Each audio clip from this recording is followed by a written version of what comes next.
Bonjour tout le monde, aujourd'hui je reviens avec une vidéo de dessert spécial pour la fête des mères. Une vidéo que j'ai réalisée avec mon fils, donc j'espère qu'elle va vous plaire et je vous laisse avec tous ces desserts. Le premier dessert, c'est une mousse au chocolat faite maison. Vous allez voir, c'est vraiment pas compliqué du tout. Pour une mousse au chocolat pour 6 personnes, vous allez avoir besoin de 120 g de chocolat, 4 blancs d'œufs, 75 g de crème fraîche liquide. Moi, j'ai utilisé de la crème de soja, 15 g de sucre, une pincée de sel. On va faire fondre au début le chocolat soit au bain-marie, soit au micro-ondes, c'est selon ce que vous préférez. Entre-temps, on va faire monter nos blancs en neige. Donc tout simplement monter les blancs avec le sucre pour avoir des blancs assez fermes. Cette opération-là va durer à peu près 4 à 5 minutes pour avoir des blancs assez fermes. Donc moi au début je commence avec l'ustensile en feuille et après je finis avec le fouet de mon robot. Vous arrêtez le robot une fois que les blancs sont bien montés et bien fermes comme vous les voyez à l'image. On va prendre notre chocolat qui a fondu et on va rajouter la crème fraîche par-dessus. Donc on va faire en 3 fois, c'est ce qu'on appelle émulsionner chocolat.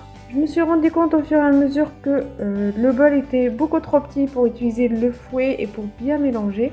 Donc à la fin, je transvase tout simplement le mélange dans un bol plus grand pour le travailler avec les fouets. Et donc à ce moment-là, on va avoir un chocolat vraiment bien lisse et bien brillant, et c'est ça exactement le but de rajouter la crème fraîche en 3 fois, c'est d'avoir vraiment une ganache parfaite, lisse et brillante. On va rajouter un tiers des blancs d'œufs et on va mélanger bien avec le fouet, histoire d'incorporer les blancs d'œufs. Donc vous allez me dire, avec le fouet on va faire tomber les blancs d'œufs. De une, c'est pas vraiment vrai parce que les blancs ils sont vraiment bien fermes, et de deux, ça nous aide en fait à avoir une ganache à peu près de la même densité que les blancs d'œufs, donc d'avoir après une mousse au chocolat bien homogène et que le reste des blancs d'œufs se mélange très bien à notre ganache. Donc comme je vous disais, on rajoute le premier tiers avec le fouet, le deuxième tiers avec la maryse et on termine à la fin avec le dernier tiers. Donc on rajoute en 3 fois. Veuillez à bien mélanger votre mousse sans trop casser vos blancs d'œufs. Donc vous mélangez du bas en haut et tout doucement jusqu'à avoir une mousse comme vous la voyez bien légère. Donc votre mousse ne sera pas à consommer tout de suite, donc moi je l'ai fait bien en avance.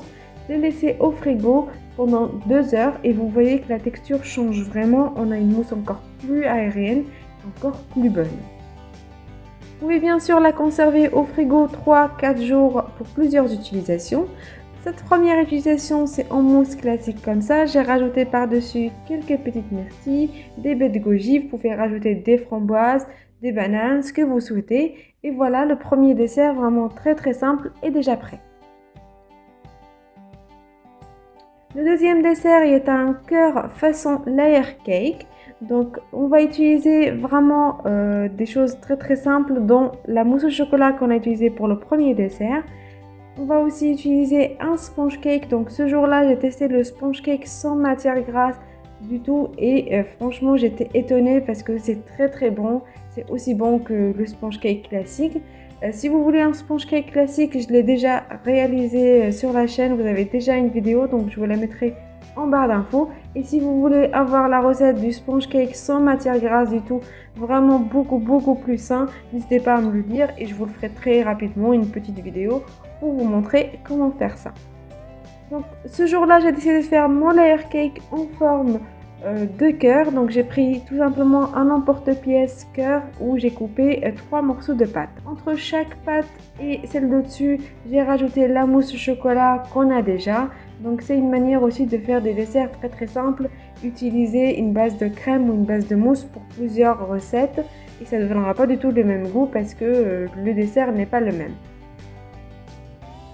Le principe d'un layer cake, c'est très simple, c'est vraiment vous disposez les couches de génoise ou de sponge cake ou de votre gâteau avec les couches de ganache ou de crème entre le gâteau tout simplement, et vous avez un gâteau à peu près nu mais vraiment qui reste très joli.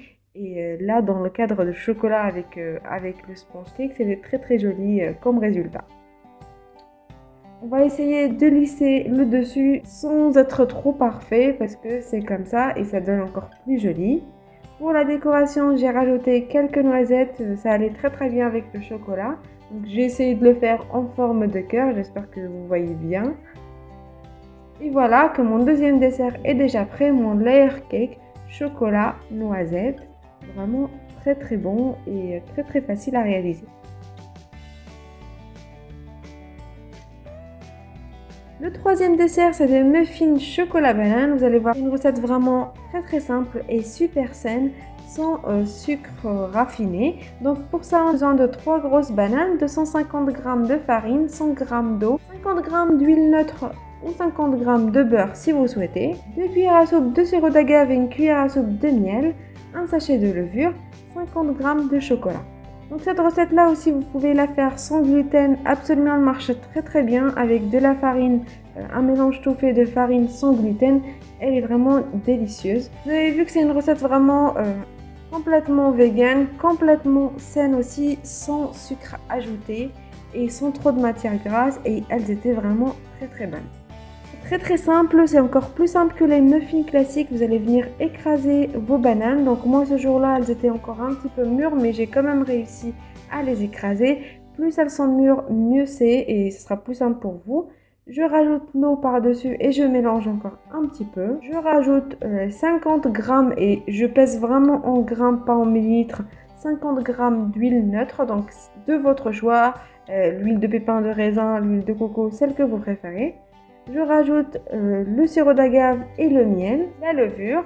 Donc si vous souhaitez faire une version sans gluten, vous utilisez de la farine sans gluten et bien sûr de la levure sans gluten parce que les traces de gluten c'est un petit peu partout. Donc si vous êtes intolérant au gluten, veuillez à bien prendre une levure sans traces de gluten. J'essaie de vous faire un petit peu des recettes sans gluten parce que je sais que parmi les abonnés, il y en a qui sont intolérants au gluten ou qui essayent de consommer le moins de gluten possible. N'hésitez pas à me dire si vous voulez voir plus de recettes ou plus d'idées de recettes sans gluten, je vous les ferai vraiment avec plaisir. À la fin, on rajoute la farine et toujours on mélange avec notre cuillère, on rajoute les copeaux de chocolat ou les pépites de chocolat et c'est déjà prêt.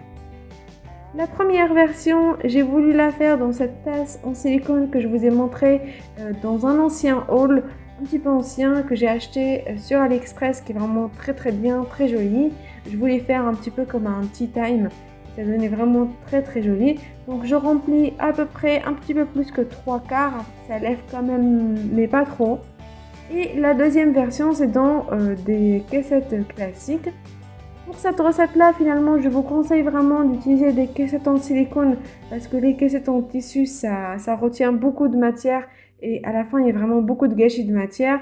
Moi c'était la première fois que je testais dans des caissettes en papier comme ça. Je vous conseille vivement d'utiliser les caissettes en silicone, c'est beaucoup mieux. On vient remplir comme je vous disais jusque presque en haut, un petit peu plus que 3/4. Et on va venir les enfourner 25 minutes à 180 degrés, 200 degrés. Donc moi, pour mon four à moi, c'était 25 minutes à 180 degrés. N'hésitez pas à surveiller, vous serez bien sûr qu'ils sont prêts si vous piquez un couteau à l'intérieur et qui ressort sec et que vous obtenez surtout des muffins bien dorés comme ça.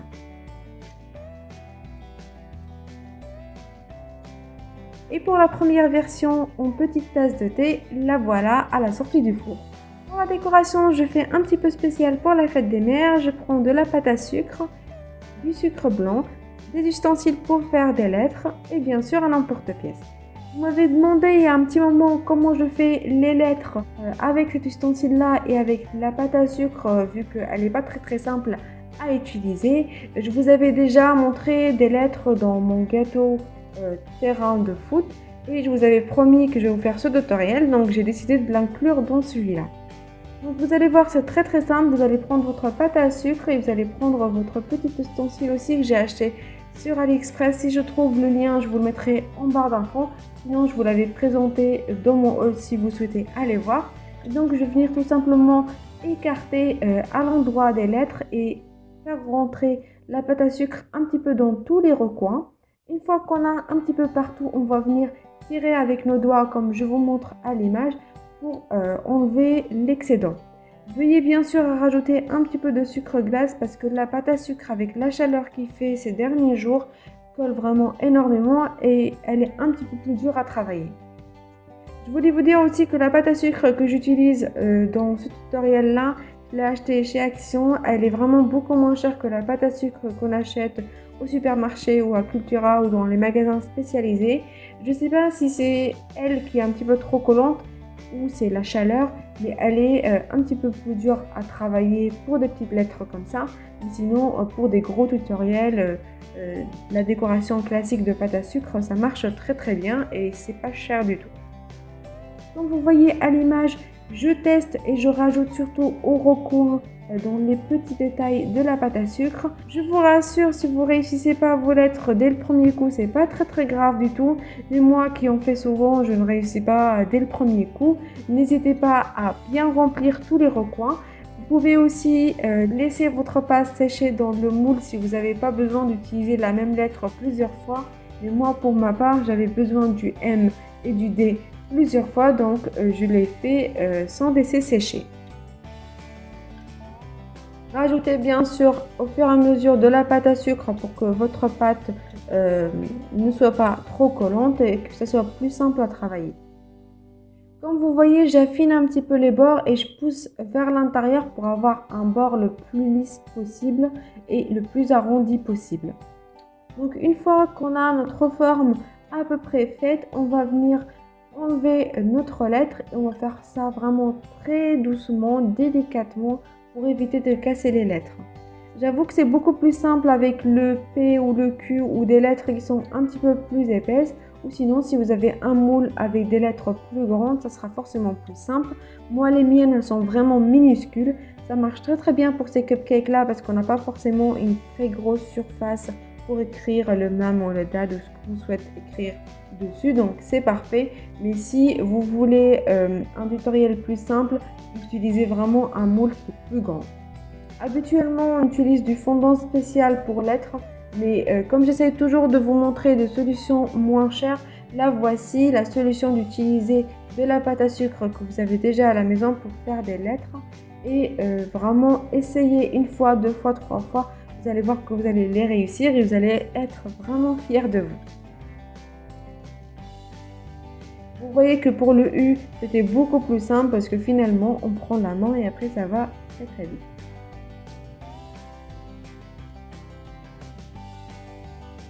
Pour utiliser vos lettres, vous devez les laisser sécher un petit peu, 15 à 20 minutes, toute la nuit de préférence si vous souhaitez avoir des lettres assez dures et beaucoup plus simples du coup finalement pour décorer votre gâteau ou vos cupcakes. Mais moi 15 minutes c'était suffisant, le temps que j'ai fini de faire toute la décoration de mon cupcake, c'était parfait.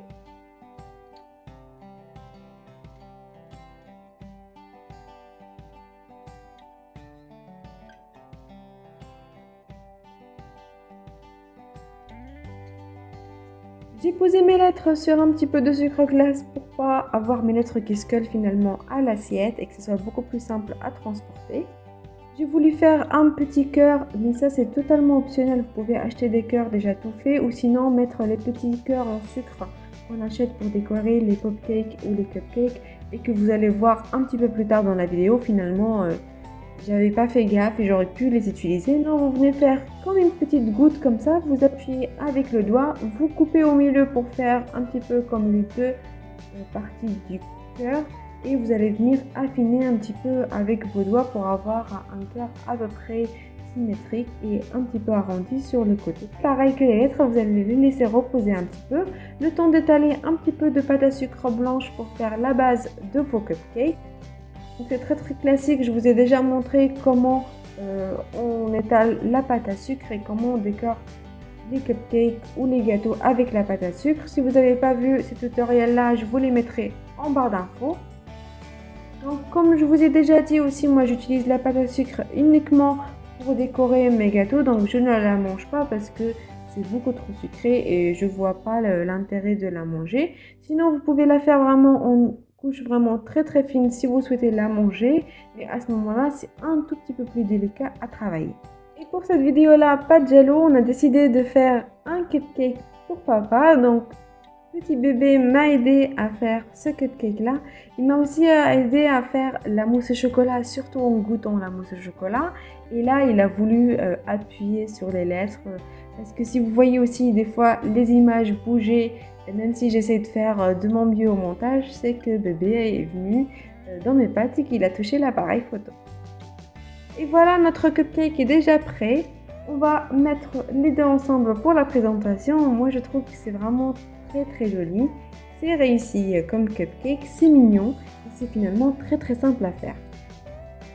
Pour l'autre version de muffin, en version un petit peu tea time, dans ces petites tasses à thé, on va venir rajouter la mousse au chocolat par-dessus, donc tout simplement pour uniformiser le tout, et on va venir rajouter, avec l'aide bien sûr de mon fils adorable, ces petits cœurs de sucre dont je vous parlais juste avant aussi, que vous pouvez les utiliser pour la décoration en pâte à sucre pour remplacer le petit cœur. C'est très mignon, ça rajoute une touche un petit peu girly par-dessus.